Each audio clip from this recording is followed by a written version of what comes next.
I grew up in a family of skiers.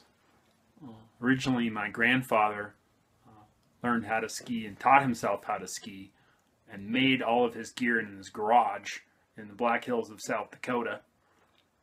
That was passed on to my father, and I learned along with my brothers and sisters at a very early age, basically as soon as I could walk, in northern Minnesota, before my family moved out to Oregon, where I spent most of my childhood ski racing, or I really should say most of the time was spent in the back of a van, going from one resort to the other, chasing different events that my brother and I raced in. When my ski racing career came to an end, I went to a university as close to skiing as I could get in Colorado. And then after I graduated from college, I ended up for the proverbial 1 year in a ski town. And the 1 year turned into where I am today, still in Park City, Utah, 20 some years later. In that 25 some year period, I've gone from working at the ski area as a lift operator to a snowmaker to a ticket scanner. I started working in the restaurants to keep my days completely free. Busser, waiter, maitre d', you name it, whatever I needed to do at the restaurant.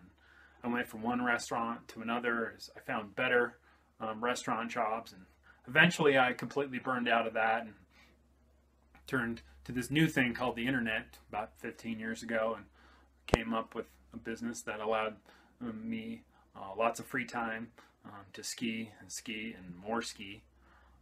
And then eventually I decided I really wanted a business that was in the ski industry, and I wanted to do something really different.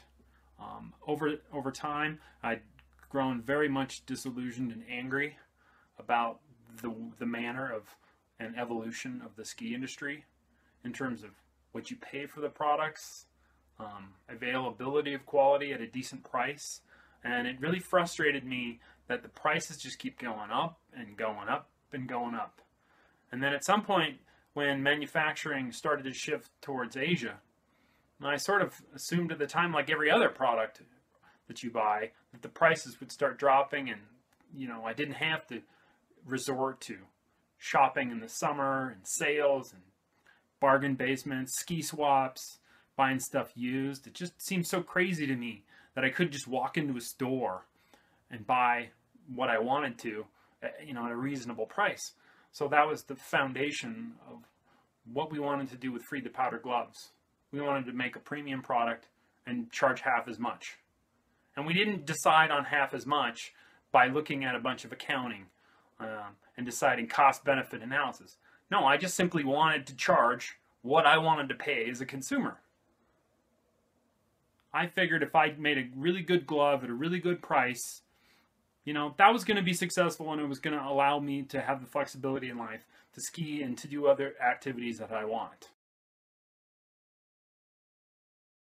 Very early on in trying to decide what type of product to create in the ski industry, I really started focusing on gloves, because gloves was the one item that I seemingly could never find of great quality at a really good price, even in the summertime in bargain basements, because there just wasn't that many glove companies that held up to backcountry skiing and all the time that I spent on the ski hill. The second reason is my hands are always cold. And it really doesn't even matter whether it's a spring day or it's the middle of the winter. Because in the middle of winter, my hands would get cold because it was cold outside. In the spring, my hands would get cold because I'd be wearing a glove and my hands would get hot and sweaty, and then the sweat would turn cold. And then my hands would be cold again. So that's why I really decided that a ski glove needed to have a different kind of design.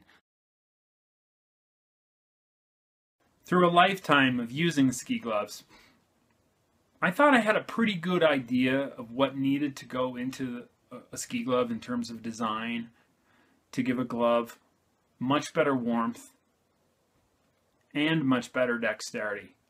So I began a process of research and development, looking at every single variable of ski gloves, from the insulation to the liner material to the outer material, whether it be leather or synthetic, removable liners, sewn-in liners, and just generally everything that would go into a ski glove. And what I finally came down to is the current existing design that we have in Free the Powder gloves, and that's a glove that has the most temperature variability of any ski glove that you can buy in the market. They can be worn in mid-30s, almost up to 40 degrees. In fact, in the summertime, I wear ski gloves to clear brush in the yard when it's really warm outside. Now, most people won't be able to do that, but if you make a glove that's breathable enough, you'd be amazed by how warm you can actually wear them. But then when it's also breathable, when it gets really cold outside, the breathability of the glove will allow you to avoid what I call the warm, cold cycle. And that means you go out in the cold, your hands get really warm when you first get out there, and then they sweat. And then all of a sudden your hands get cold. And then over time, your hands might dry out, and then they might get warm again, and then they might sweat again. And then you go from cold to warm to cold to warm to cold to warm. That's the problem that I always had for my lifetime of skiing.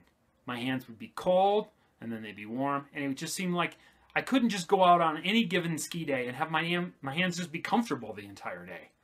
And so that's what led us to this new strategy with a glove that maximizes breathability.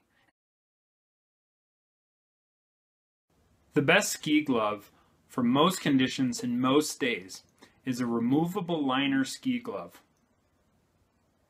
that has roughly 200 grams of insulation. And the insulation needs to be a dense insulation instead of a lofty insulation.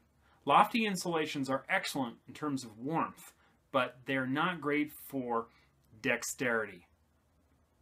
A second thing that compromises their warmth and their dexterity is when you grip a pole.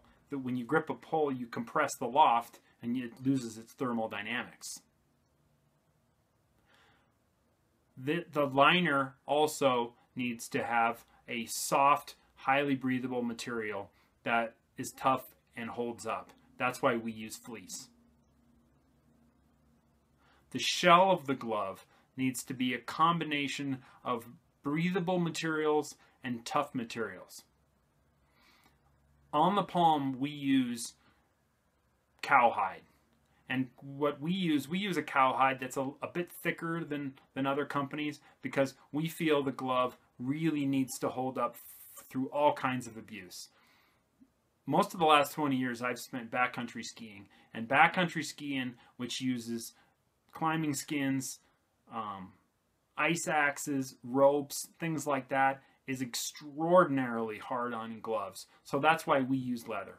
But on top of that thick cowhide leather, we put a reinforcement patch that covers all the high wear areas of the palm, namely the top inside of the index finger and thumb and all the way across the palm.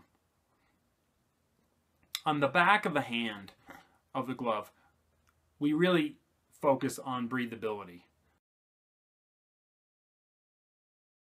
The single most important variable in a glove for you is that you can afford it. And that's why Free the Powder Gloves charges so much less than other people. We want the consumer to be able to buy a super high quality glove. Period.